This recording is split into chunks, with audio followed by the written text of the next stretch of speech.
afternoon. We're going to get started here. It's 3:30. Welcome to room 2. And our workshop in this 3:30 slot is the Bronx Osborne Gun Accountability and Prevention Program. And our presenters are Francine Ward, Maurice De Freitas, and Cindy Redcross. Thank you.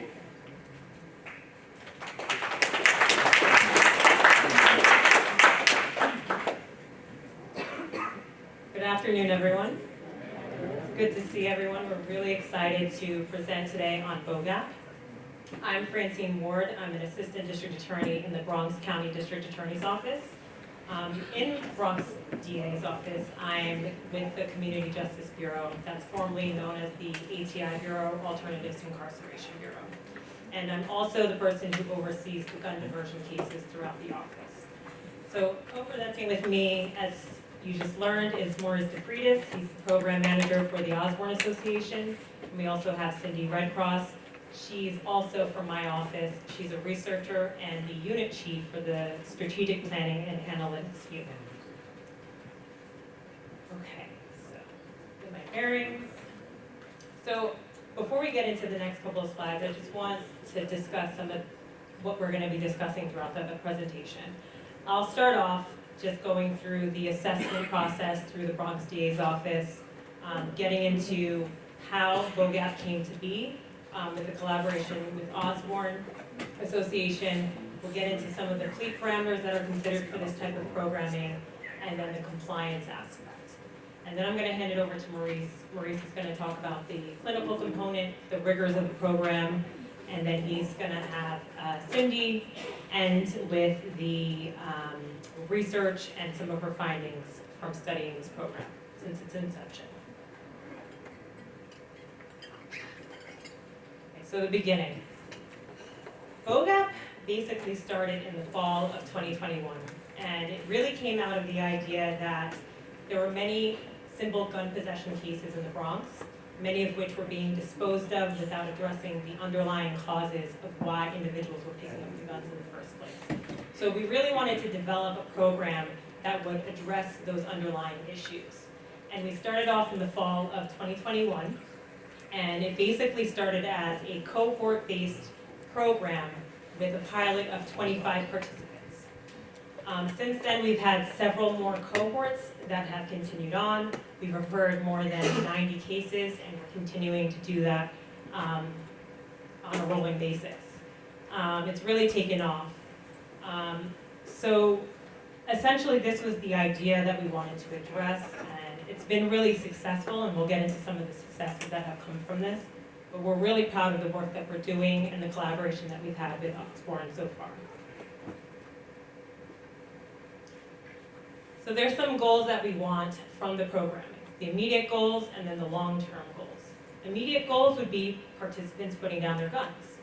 We want to also divert eligible individuals and divert them from incarceration and then the long-term consequences of being incarcerated, right? So essentially, those are the immediate goals that are addressed, and then there's some long-term goals that also take place. You're considering safety, you're considering financial self-sufficiency through employment opportunities, other stability factors like housing, making sure that's secure. You're also transforming the attitudes, beliefs, and the behaviors of the individuals in the program. And that's really the crux of what this program's about, because it's a transformative experience.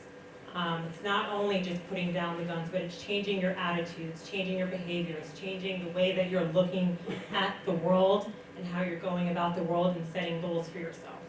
And so that kind of leads into the accountability piece too. That's really at the crux of this as well.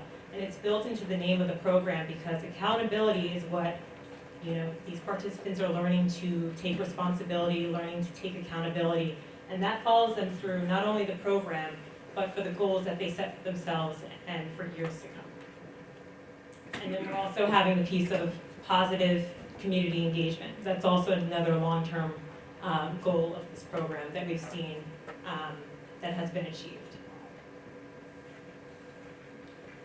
I want to talk about who becomes eligible for this program.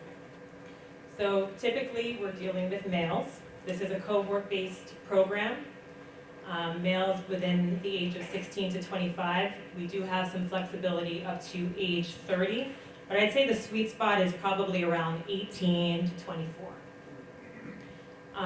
We need the participants or eligible participants to be able to speak and understand English. This is not only so that they can communicate with the other members of the cohort, but also the programming is taught and the instruction is in English as well. No prior felony convictions. As I started saying, this is for simple gun possession cases. We're not looking for individuals that have a prior touch with the criminal justice system in terms of felony convictions. And the instant case cannot be used, the gun cannot be used in the act or the commission of another crime. So it's simple gun possession. Gun is in your custody or control or on your person. And we're also requiring that the case must be indicted. And that's so that we can make sure that we're actually diverting individuals from prison.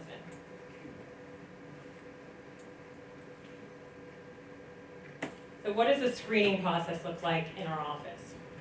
Who participates in the screening? So typically every 2 weeks, there's a standing meeting, a roundtable that we have between the executives in our office and different managers in our office. It's typically between the Strategic Innovations Division and our Trial Division. We also sometimes include the Investigations Division when they have cases coming out of that part. Basically, during this process, we're reviewing internal documents during the case conference. We have the affidavit, the indictment, there's mitigation documents that defense provides in the form of a pre-pleading information, what we call a PPI. We also have, our office uses what we call a plea board sheet. It really does a rundown of the case history and the case itself. And that's all being discussed at this level, at the executive level. And there's many things that we want to actually make sure that we're assessing and screening at this stage. We want to make sure that the participant who we're referring ultimately is going to be a right fit for the program, but we also want to make sure that they could be successful, right? We don't want to set anyone up for failure. We want to also make sure that we're referring them to the right type of program. So that's why we look at certain factors such as mental health, trauma, substance use concerns. That's usually given to us from defense through the mitigation paperwork that we ask defense to provide to us. Sometimes we learn that information through a deep dive from our office's Crime Strategies Bureau. They're doing a deep dive into the history of the defendant. They're looking at social media accounts. They're looking at prior touches with the criminal justice system. Maybe there was a DIR, domestic incident report, that provides some insight into who this individual is. So all of these things we're looking at, as well as their education and employment schedules. Once again, we want individuals to be successful with programming. Mr. DeFreitas is going to get into kind of how the program's set up in terms of the hours that are required. But education and employment is something that we have to consider because we want individuals to actually be able to show up for the programming, get the most out of it. I also indicated that medical concerns, childcare are also other things that we consider. Those are things that maybe could prevent someone from showing up to the program, and we want to be able to know about that up front. And then I included mitigation proffers. We conduct that on not every case, but some cases where we want some additional information as to who the participant is. We don't always get that information from the court documents or the documents that are generated out of my office. So we want to actually meet with the individual. And it's in that conversation where we're building that rapport with not only the potential participant, but their defense attorney. We're talking about the goals that they may have for themselves.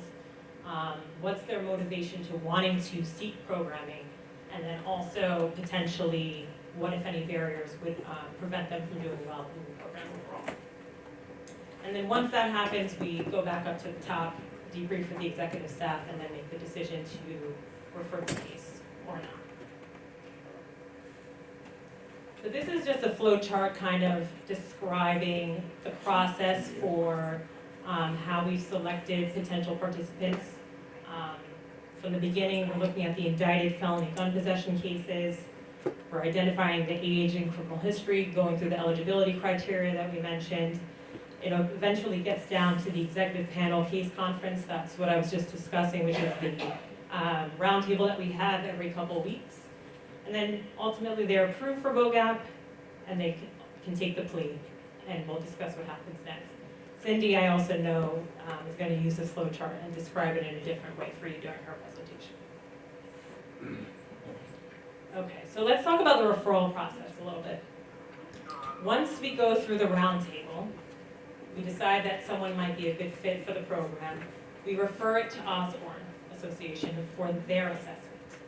So the referrals can only come from ADAs within our office, or our office staff within our office. And the reason for that is we want to make sure that this is something that we would want the defendant to actually engage in.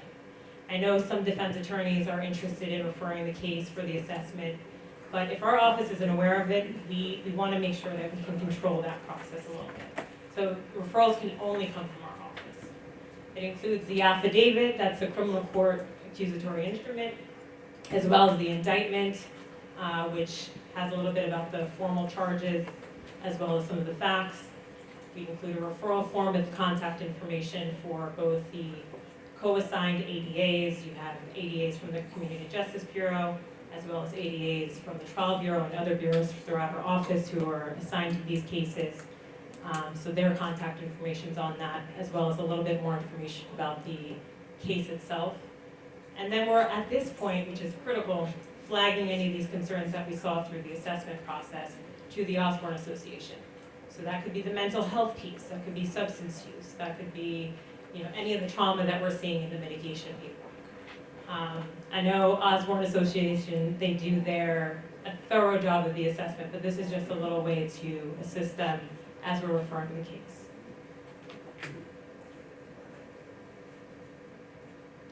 So what happens after the referral? Osborne, they conduct their two-part assessment. Maurice is going to get into that a little bit later. An eligibility letter would be generated if they're accepted through not only the Bronx DA's office, but the Osborne Association. That eligibility letter will then trigger a written plea agreement from our office. So we require for each of these pleas a written plea agreement that details the conditions of the plea. That's going to be sent to the defense attorney for review. And then ultimately, the defendant would enter the plea. And then the case would be adjourned for compliance. So let's talk about the plea parameters. So for the written plea agreement, it does detail the types, the conditions that we require for the plea, but it also includes what we're actually pleading guilty to. So there's two charges that we would actually require for this program. It would be a plea to the felony, which would be the Class D felony, violent felony offense of Penal Law Section attempted 265.03 subsection 3. That's attempted criminal possession of a weapon in the second degree. We also require the misdemeanor plea, the Class A misdemeanor of Penal Law Section 265.01 subsection 1. That's criminal possession of a weapon in the fourth degree. And usually the indictment would have the top count being Penal Law Section 265.03 subsection 3. That's the Class C violent felony offense, but we're including the lesser included for the Class D violent felony offense for this plea. It would include the written plea agreement, that's a 2-page document, and a waiver of right to appeal. The written plea agreement, as I mentioned, has the conditions for the plea, talks about the length of programming, which would be 12 months of programming. Programming would last Monday through Friday for 20 hours a week. And then once an individual is successful with programming, the case then gets adjourned for a 90-day adjournment period.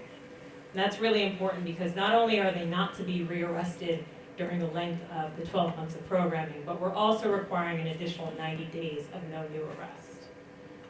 And if they're successful with all of that, then they would ultimately graduate, the felony would be dismissed, and they would be sentenced to time served on the remaining Class A misdemeanor. If they're not successful with programming, the jail alternative they're facing is 2 years of prison and 2 years post-release supervision.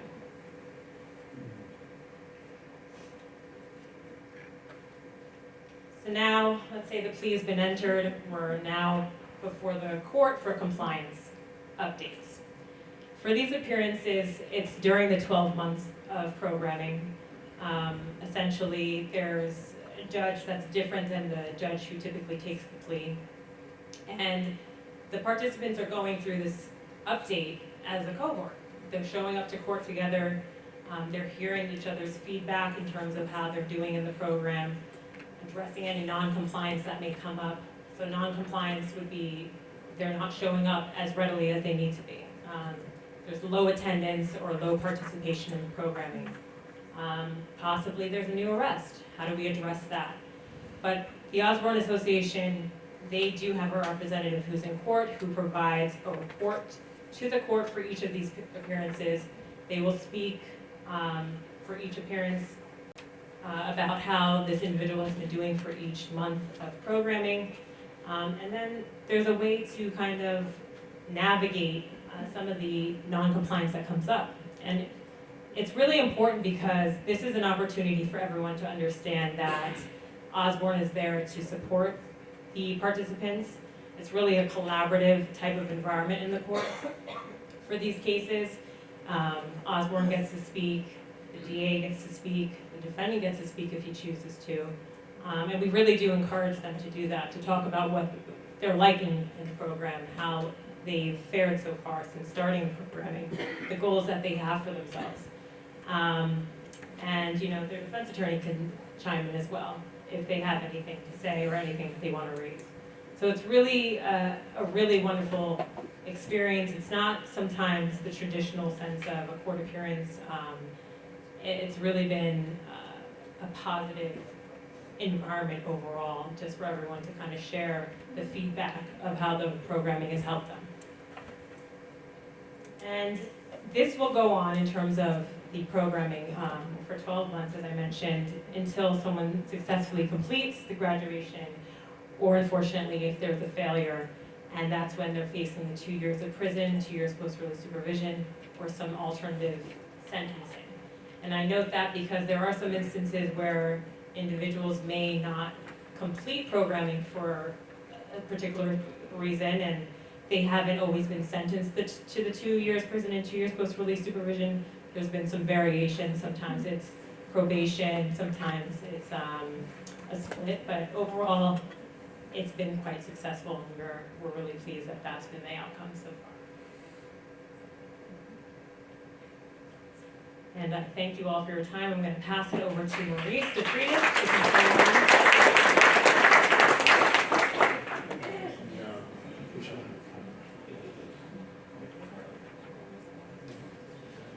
Good afternoon, everyone. How are you? My name is Maurice DeFreitas, and I am the program manager here at Osborne Association for the Young Adult Department. And I manage the BOGAP program. Let me just pull some real quick. You're going to hear me speak about quite a few things that Francine referred to when she was speaking about BOGAP. You heard her say about cohorts. You heard her speak about accountability, which is some of the premises that we work with on our participants. And you heard us refer to them as referrals at first. Once they get to us, they become participants. We don't refer to them as clients or anything like that because they're young people and we want them to feel comfortable in their own self, in their own skin. They're already facing, tons of other issues as far as, coming from marginalized communities, underserved communities, being looked at a certain way based on their appearance or who they are or where they come from. And a lot of our young people actually had jobs, they worked, some of them went to school, some of them actually had families when they were caught with these firearms. So even myself at one time, before I became the program manager at BOGAP, I was actually in another part of Osborne doing some other good work within the prisons, right? But I said that to say, I even thought at one point when I went there, how many gang members may be in the BOGAT program. You'd be surprised, I barely ran into one. Because a lot of our young people are actually, again, working, have families or in school. And just to give you a quick case in point, one of our young people that were arrested for a firearm was arrested. He was actually working. He stopped, went to get food from a truck, and was robbed. Right? He came back again, probably about a week, few days later, to the same car and got robbed again. Now, we're talking about a young man that's working. He's a civilian. He's working. He's not into gang life. He's not into anything. He has his family. He works with his dad. And he was robbed twice at the same food truck. So, of course, we don't condone having illegal weapons or anything to that effect, or even violence. But what would we to tell this young person? Go get a knife, no, we can't say any of that to him, right? Stop going to that food truck. No, that's a good one. So he winds up picking up a firearm and saying, you know what, this is what I'm gonna do. He didn't do anything. You heard Francine state that it can't be an act or commission of another crime. The worst thing he did was pick up that firearm that was illegal. So, having said that, I want to get into these. Oh, wrong way, sorry. So, addressing gun violence in the community. So, our young people, like your Francine said, the program is for young people between the ages of 16 to 30. We put 30, 27, but we pushed to 30. Facing a gun charge in the Bronx, have no prior felonies, and approved by the DA's office. Right? The requirements, she pretty much explained all of that stuff. Negotiated a plea. Some of those numbers may be a little, but Francine will know. It's a rigorous program, right? I want to get into the program piece. So you heard Francine state that it's 4 hours a day, 5 days a week, for a total of 20 hours per week. Now, I promise you, I'm the program manager. I swear to you, I track that. I'm almost never downstairs with them, but I do interact with the participants a lot, right? And one thing I want to highlight that BOGAT is a credible messenger-led program. Anybody know what credible messenger is in the room? Okay, so you know who they are, you know what they do. Some people have this misconception that credible messengers are only individuals that have been to jail or prison. Who believes that? Thank you. I'm glad nobody raised their hand, because some people, you'd be surprised, how many people raise their hand and say, yeah, they're personal. Lived experience doesn't necessarily mean that you've been to jail or prison. Lived experience, or make you credible, exactly. Lived experience means that you have been through something that dragged you down, that took you so far down, right? And you found it almost impossible to make your way back, but you did. You fought, you made your way back, right? And not only that, but you're also credible enough, you made your way back so hard, you're credible enough to be able to go back to your community, take your message to these young people, and make a difference in their lives. And the credible messages that we have, and I'm going to say their names: Gregory Brooks, Torian Lacey, our newest member, Tracy Evans, the only female credible messenger we have, right? Mark Simmons, Tyree Hicks, and there's probably another one somewhere, and I'll get them later. But I had to say their names because they are the ones that do the heavy lifting with our participants. Very heavy lifting, because it's not easy, right? So, credible messages, they do service plans, case management, AVP. AVP, we have the AVP guru, who you'll be seeing in a while, coming up in these slides. He's been doing AVP for over 40 plus years. And he started inside the prison system, and he brought it out here. And now, from what I understand, AVP is throughout the entire world in like 50 different states, including in Africa. And this man's name is Mr. T. Haywood. I have to speak about him. So, they do cognitive behavior therapy, AVP, which is Alternative Violence Project, dialectical behavior therapy, which is done by our clinician, our advanced trauma clinician. Let me not take anything away from her. She's our advanced trauma clinician, Tunice Boyce, and she does an excellent job with them. They have job readiness training, hard skills, and connections to employment. So once we get to the phase of the program, you'll see where all this comes into play. So there go our credible messages, and there goes the guru, Mr. T. Haywood himself, and there goes one of our credible messages actually with the participants. And this is what they do. They do not only do mentoring, they do transformative mentoring. To me, there's a huge difference. Because you can mentor someone, give them some information, take them here, do some things with them, but the transformative piece goes into the restorative piece. There's a connection with it. The restorative process works with our credible messages and our participants where they are held accountable for what they have done. Even though they may not have committed a crime with that firearm, just carrying the firearm in general was the crime within itself. So our credible messages work with them and help them transfer their thoughts, their actions, because thoughts and feelings produce what? Actions, right? The way you think causes you to feel, the way you feel causes you to act. So our credible messages work so hard with them on these things, with the CBT, the motivational interviewing, the DBT, and they continuously make sure that they pull the best out of our participants. The best out of them, because a lot of them don't know that they have these things in them until they interact with our young people. And it says they often come from the same neighborhoods of participants and may have past criminal history. I like the may part, involvement, and are engaged in their own healing and transformation, which is true. Because sometimes when our credible messages are in there with our participants, sometimes the door is locked and there's a sign on there. You have to knock in order to be able to come in. The key is them opening the door. And if our participants say, no, not right now, then that person can't come in. Slip a note on the door, send a text, do something. You have a question? Oh, okay. So, this is serious work that they do with them. And the reason why they do that, because we could possibly be in the middle of a breakthrough. A participant is about to reveal something that they have never revealed before. And someone walks in and they completely shut down and you may never get that again. So our credible messages work very hard. Right?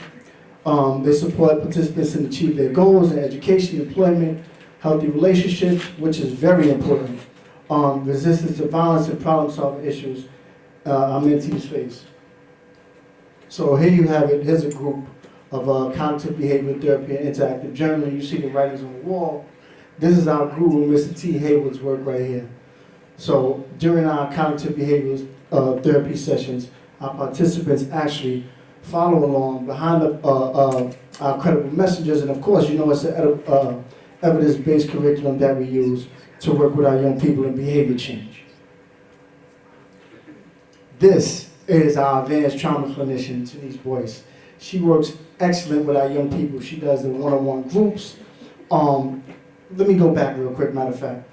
DBT is evidence-based psychotherapy that works to change behavioral patterns by building mindfulness, emotions, regulation, distress, tolerance, interpersonal effectiveness. Now, I've actually watched Denise when I was allowed to come in, just like really, I'm going to use the term, break a participant down. Because sometimes they'll come in frustrated, angry, upset, and Denise with her soft voice, her soft touch, or just start asking questions. She won't say anything, nothing accusatory, anything like that, just asking questions. What's going on? Did you eat today? How are you feeling? Did you get here on time? Did you get here safe? And the participants will start answering the questions, and before you know it, everything is running smooth. Denise is great at what she does. She also does one-on-one sessions with our participants, and she does group therapy as well. She does it in person, over the phone, and virtual. So here you have a bunch of our young people hugging one another. That was an AVP session. So the Alternative to Violence program, Mr. T. Haywood runs such a great ship. I can't even explain it. I'll be doing it injustice. He does games with these young people. He does team building exercises. He takes them on 2 trips a year, upstate New York, sometimes Jersey, for them to do team building exercises and bond together to get them to see that you may be angry, you may be upset, but it's not that serious for you to hurt one another. There's been issues that this man, by the way, Mr. T. Haywood, we call him the general, the OG, everything. He is 76 years old. 76 years young, matter of fact, excuse me. And the way these young people respond to him is actually, they respond to him the way they respond to their own peers, as if he grew up with them, right? Mr. T, we have had ops, as they call them. Anybody know what ops is? So the ops, some don't, some do, some don't, right? The ops are individuals that have issues or may have had issues with one another out there in the streets, in the community, or from different neighborhoods, right? And I'm talking about literally like lives were lost. People were shot in these situations. And they would come in, and Mr. T. Hayward would see them and a notice, him along with the credible messages. Something's not right here, something's going on. I think we need to start pulling them. So now he pulls them, sits down with them, and gets them to come together. Gets them to come together. I'm talking about people that have been wounded, shot, and even killed. Get them to come together, right? And now they themselves are doing things like that. Just like that. It's that real that Mr. T. Hayward provides that type of insight. And I'm going to say it, and love. Because that's what a lot of our young people are actually looking for. They're looking for love. Say it again, see? Hope. That's right, hope. So, AVP is used in correctional and community settings around the world to reduce conflict and promote peace. Participants can train to become, this is the big piece right here for us, because again, I said a lot of our young people come from underserved communities, right? So they don't have the job skills, they don't have any of these things. So Mr. T actually works with them to teach them to become paid facilitators after they have already taken the AVP program and have the skills down pat. They actually have used these skills in the community, and I myself am able to attest to it because one time, right, quickly, I was actually leaving. I was called by two of my staff members screaming on the phone. Two ladies screaming, come downstairs, hurry up, help. This man is beating on this young lady in the store, and she has a kid with her, right? By the time I got downstairs, there were 3 to 4 of our young people already walking the gentleman out of the store. I sat back and watched. They walked him out of the store without putting a hand on him. The lady was in there safe after they escorted the young man out with her child. The police were called. She came out the store. They took the guy one way, and she went another way. When I walked around to hear the conversation that was going on, they were actually using AVP skills to talk him down. You remember that, don't you, Francine? They use their skills, so they're actually using it. It's not like, okay, we're going to get this over with. Because a lot of them think that when they first come to the program, oh, I'm just here to, it's almost like I'm just here to do my time. It's one of those. Oh, I'm just here to get the program over with, and that's it. We say, okay, right, sure. Not here, not at BOGAP. By the time they leave, they are thanking us that they actually took the program. But they're actually paid facilitators. Everybody doesn't have to do it, but it's something that they start to feel when they get into the program. They start to feel it. It's a feeling that you can't explain. So these are the phases of the program. In phase 1, the credible messenger is assigned, intake is completed, documents are received, and stuff like that, right? They get assigned to Tunise. A clinical assessment, of course, is completed, and during that clinical assessment, what Tunise does is she is able to, it's like 2.5 hours from what I understand, the clinical assessment. And she's actually able to sit with the participants, right? One participant at a time, and go through the assessment with them. Once she's completed with the assessment, she actually comes back to the team and we case conference it. This is this is after we do a post info session where the staff do their own info session to see where the participant is, whether or not we can work with them, what some of the issues may be.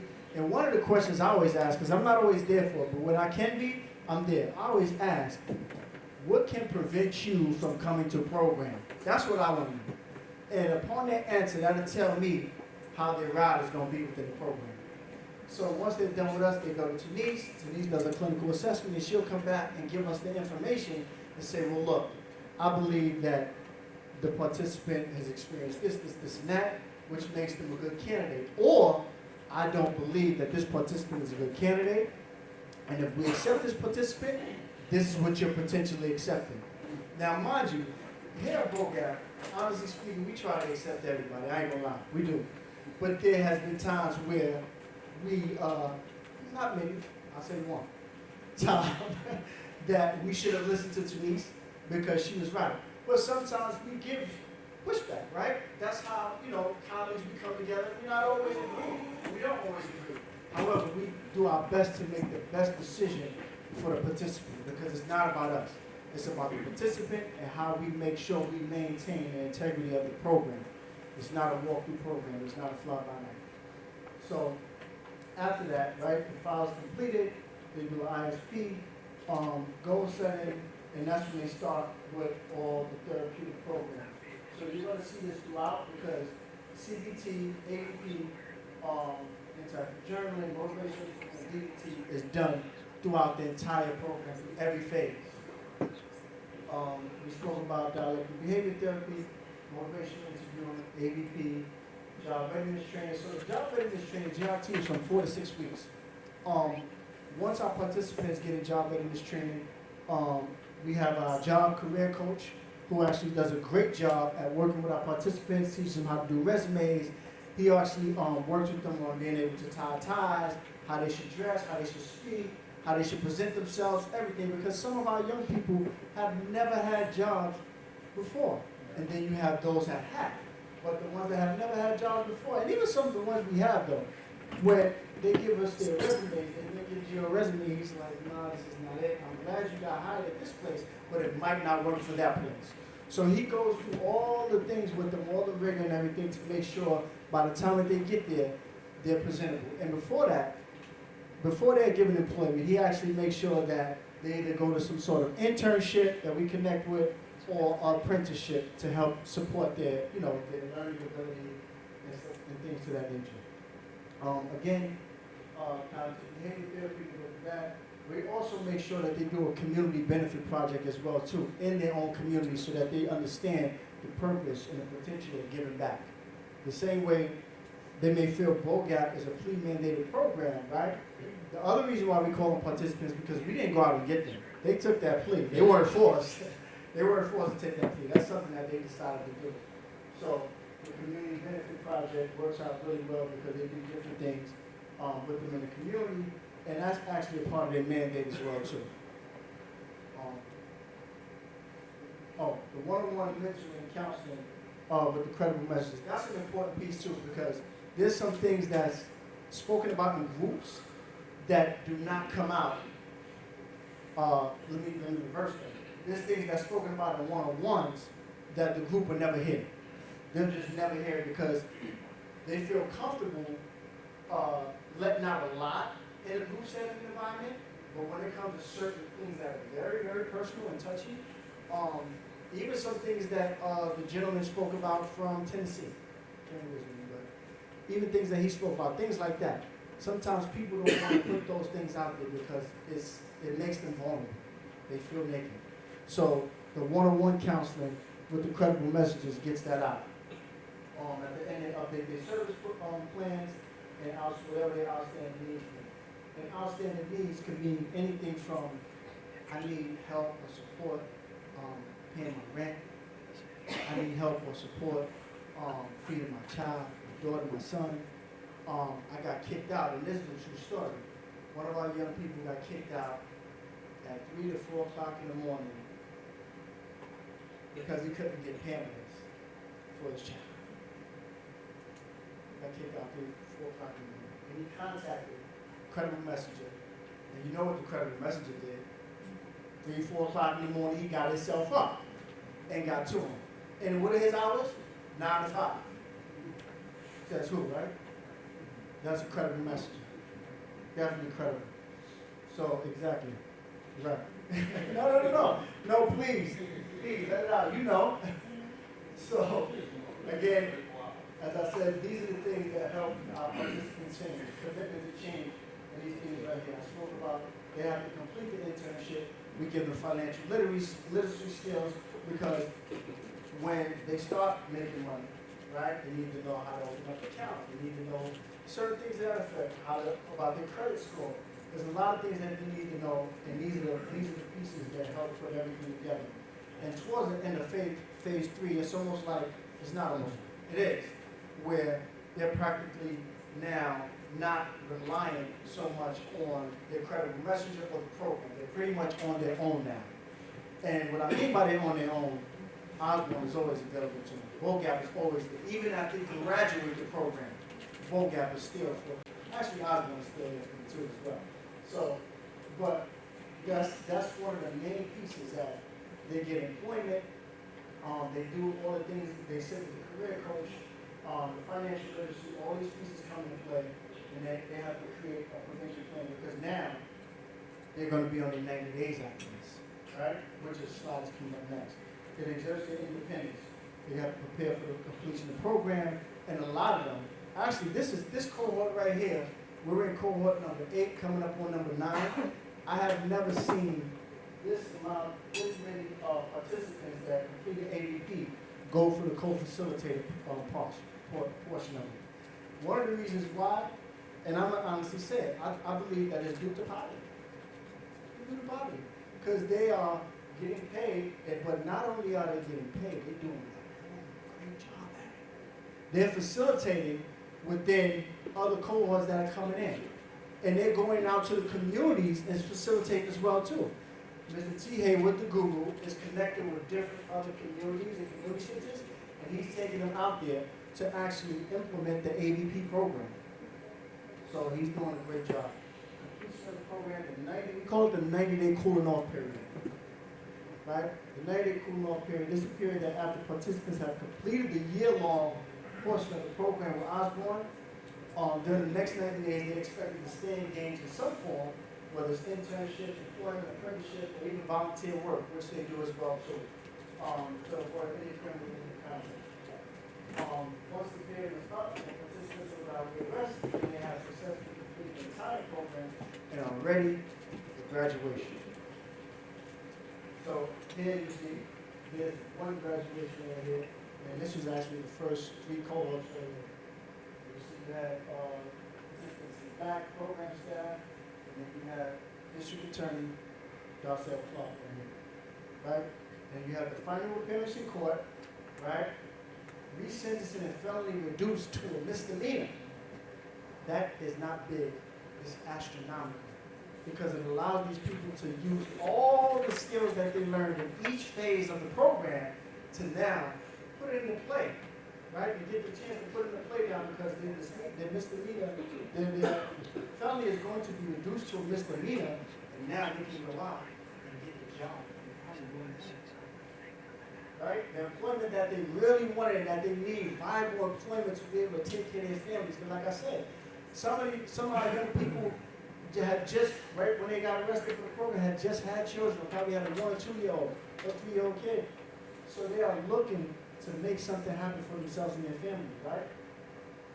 Then graduation of the program, so you see in this photo, Bronx District Attorney Darcel Clark in front, along with BOGAP staff and graduating participants. That's the end. Just in case you know. So, this we gotta switch. So, I haven't concluded yet, however.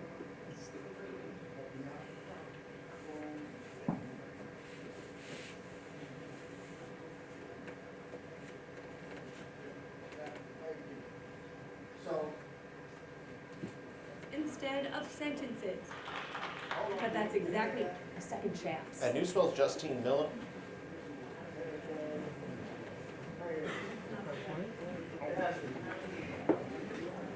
A new program here in the Bronx is being. I'm not IT, but I will try. I'm staying in my lane.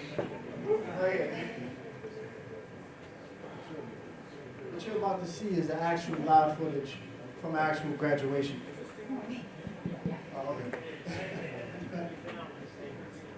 Oh, wow. Oh, was that loud?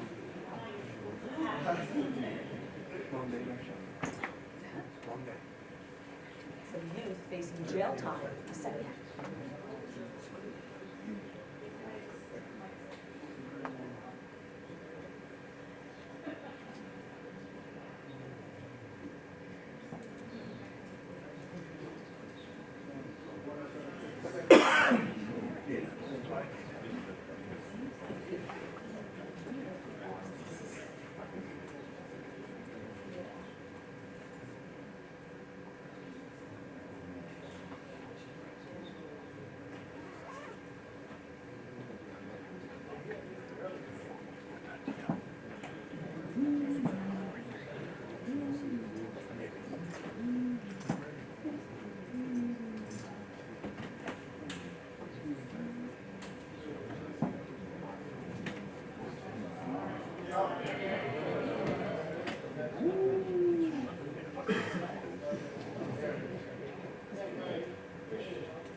News 12's Justine Miller is in Melrose tonight with more on how this initiative is making our streets safer.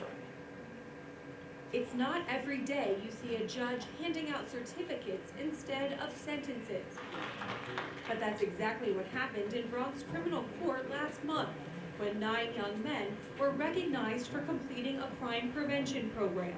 The program helps you with the abilities to handle situations differently. And it took 2 years to bring to life. This program matters is because it's a part of an overall strategic plan to reduce gun violence in the Bronx. The opportunity is open to select 16 to 25-year-olds who are facing gun possession charges and have no prior violent felony convictions, like Ralik Partlow. Just to be in the streets, hanging around negative stuff. Instead of getting locked up, he participated in the year-long program that includes conflict resolution training, mental health care, and job skills education. It's kind of hard because it's you're around a lot of people and they just put you on the spot. But worth it, he says, after his 90-day stay out of trouble period was over and he officially graduated.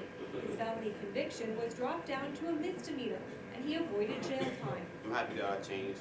It's always good for you to change and become a new person and stay positive. Exactly the outcome Bronx District Attorney Darcel Clark was looking for. That's a success story.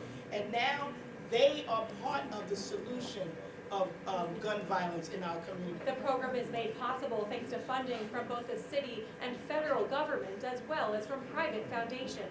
Those funds going to the Osborne Association that runs the initiative. You actually get a chance to really see how much of a difference that people have made. A total of 11 participants have made it through, with another 10 on the way. 4 people flunked out and are now in jail. The program is definitely worth it. You gotta look at the bigger picture. You don't know what these individuals' issues are. Partlow now ready to move forward, helping others along the way. Stay focused, stay out of trouble, and keep it positive.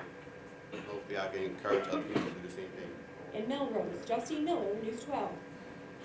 And I'm done. Thank you very much.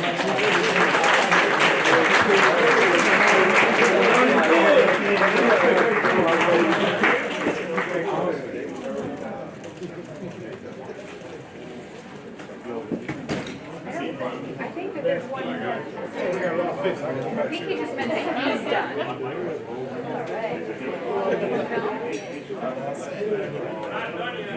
Yeah, one more. Yep.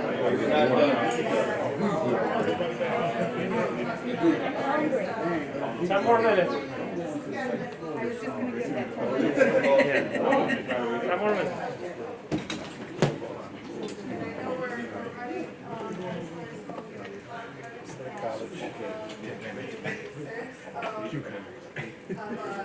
How important we think it is to really get on top of monitoring this program. This is one of the first across the country programs that target this way people charged with a violent felony and community-based and offering services in the community and exchange. So we're really kind of on the cutting edge of really trying to build the evidence for these kinds of programs, and also needs to be mindful of public safety.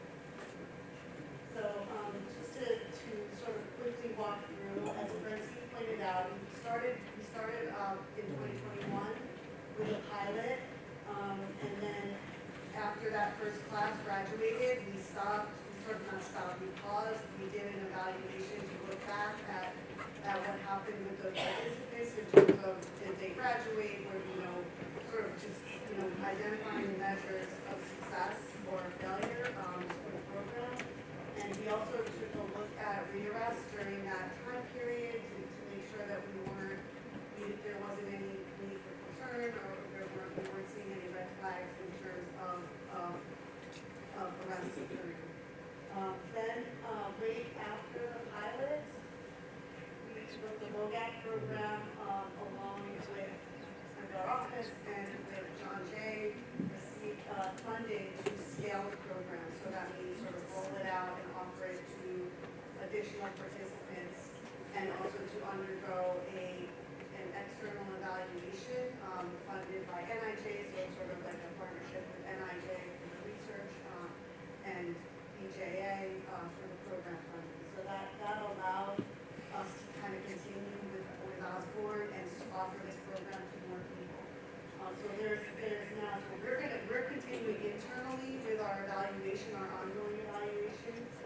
also has an impact evaluation being done by John Jay, research evaluation center. And so these two evaluations were kind of, looking, our office is especially focused on sort of making sure that how we identify people, and how our prosecution procedures are affecting outcomes of people or affecting this. We want to make sure that we're being fair, in how people are being identified through the program. We also want to make sure that in case we're, we want to understand whether the things that we're doing to identify people are actually causing, affecting change in any way. In terms of the case outcomes, like the outcomes of the case, we want to make sure, like, yeah, these people really are getting a misdemeanor, and, looking at that, and we're also monitoring, again, defendant arrests. And John Jay they're doing, they're collecting administrative data on rearrests and recidivism, and also doing a survey, so they're able to measure things that we can't measure from administrative records, such as the participants' attitudes, and sort of how their experiences in the program, how they're seeing themselves changing, how it's affecting their lives in ways that aren't measurable. So I just want to, highlight why this has become how this has become an important issue in the Bronx. So as you can see, in 2018, there were a total of 497 arrests for illegal gun possession to society. And then we saw a dramatic, sort of steady and dramatic increase in 2019, 2020, and it has continued to rise. We're starting to level up, but we're leveling off really high. So that's the number of arrests for this specific, 265 characteristics in the Bronx.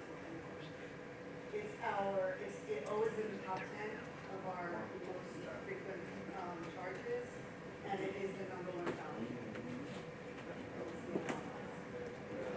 So this might look familiar to you, and it's kind of relevant to what I want to explain about how we evaluated this. So remember, there's a lot of steps in this process. There's a lot of, you start at the top of the funnel, we have, and this is real, 1,000 cases in a year, and ultimately, you'll see that we end up screening just an initial look at 500.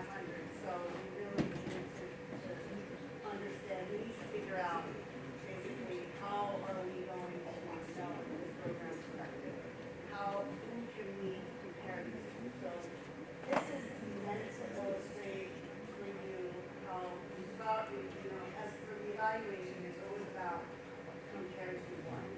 And otherwise, like, what we base, how do you know what's effective or not? So that's the first question we started with, and it's really hard in this situation, given at every stage you're dealing with different kinds of people. And so, and we also didn't want to visit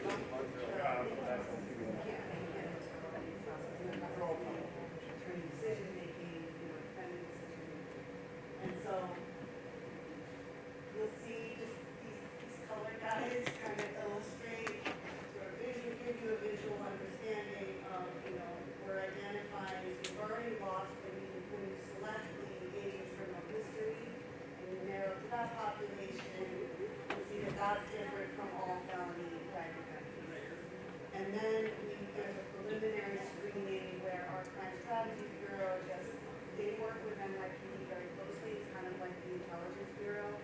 So they get a lot of alerts, just like there's people that are of concern for both NYPD and our office. And so they often know, just by looking at a name. So my unit selects full, over the past 3 months, these are all the defendants with indicted gun cases that meet the criteria. They do a really quick kind of look, and then they send the list back to us.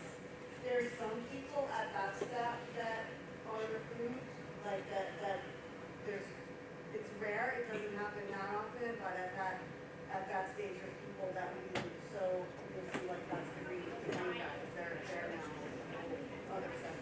And then we inserted, in that process, right at that point, we inserted a random assignment. So my unit, the researchers in my unit, we randomized and we did a 70-30 split. So we did this because there was no way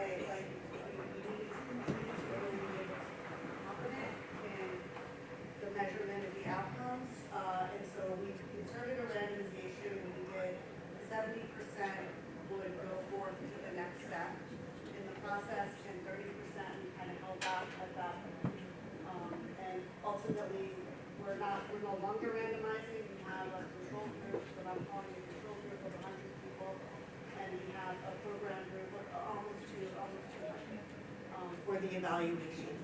And so then the people that go on, then the people who we kind of pull back, they just go through normal prosecution. They can get considered for other programs.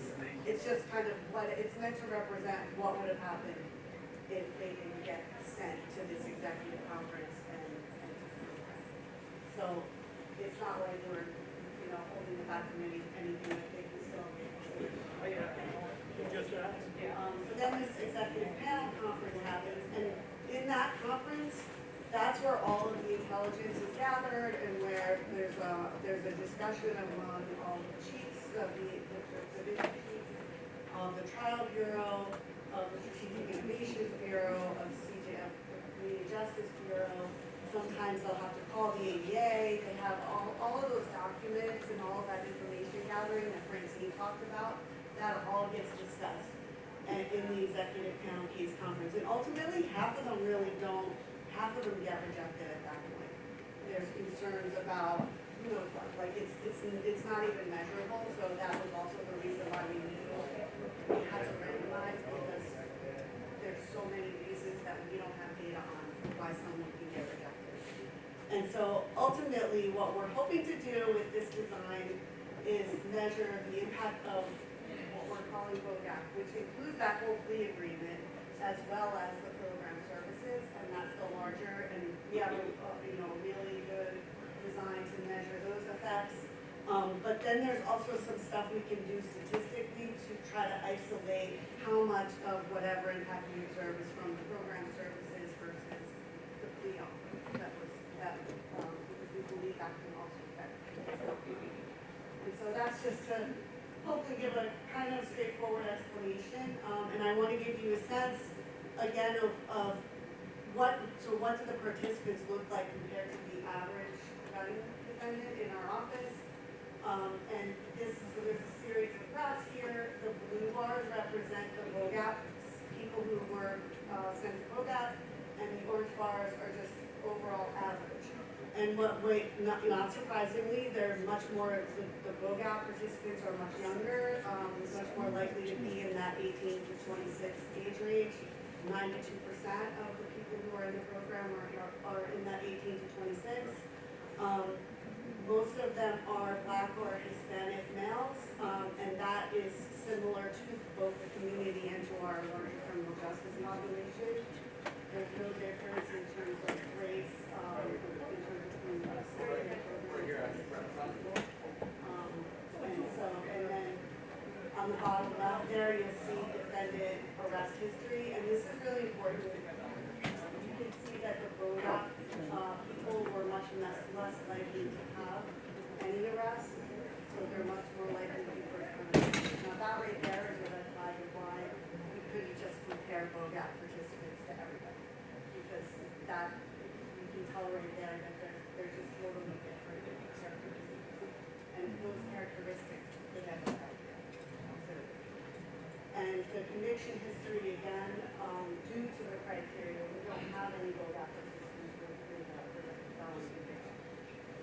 Okay, and then this is just a peek of so far we have sent 88 defendants to the program. There's many more, I don't want to say in the pipeline, but going through that whole process right now. We're continuing to this day. And what this chart illustrates is people where the case is closed. Like, case is done, they've gone through the program, and you can see that 63% of them graduated successfully from the program, 20% were not successful, and that means it's kind of like really not successful. And then there's the administrative, there's kind of like what we call other, and that's like administrative, so that it's not unsuccessful, but it's kind of like there were other reasons why they didn't make it successful.